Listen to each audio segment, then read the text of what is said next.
আন্দোলনে আমরা বিএনপির সঙ্গে যুগপৎ আন্দোলন করেছি। আমরা ভাসানী জনশক্তি পার্টি, তখন আমাদের দলের নাম ছিল ভাসানী অনুসারী পরিষদ। আমরা বিএনপির সহ 42টি রাজনৈতিক দল আমরা যুগপৎ আন্দোলন করেছি।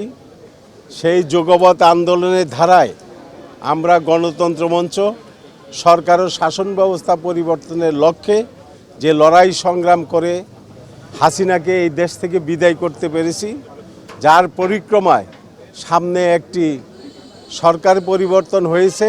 শাসন ব্যবস্থার পরিবর্তনের লক্ষ্যে দেশে একটি সাধারণ নির্বাচন দরকার।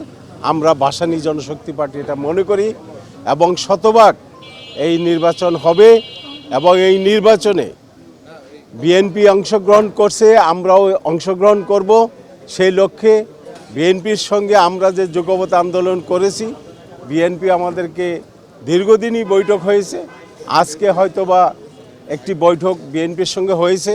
ওনারা আমাদেরকে আশ্বস্ত করেছে আমাদের কার কী অবস্থান, দলে আমরা কারা কারা ইলেকশন করবে। আমরা 8 জনের তালিকা দিয়েছিলাম, সেই তালিকা নিয়ে কথা হয়েছে এবং তারা বলছে, তারা আমাদেরকে সান্ত্বনার বাণী শুনিয়েছে।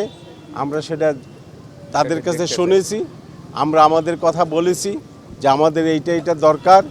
তারা সেটা বলেছে যে আমরা সেটা, এটা 2-1 দিনের মধ্যে, যেহেতু 29 তারিখ লাস্ট ডেট, 2-1 দিনের মধ্যেই তারা চূড়ান্ত করবে, এটা আমাদেরকে বলেছে।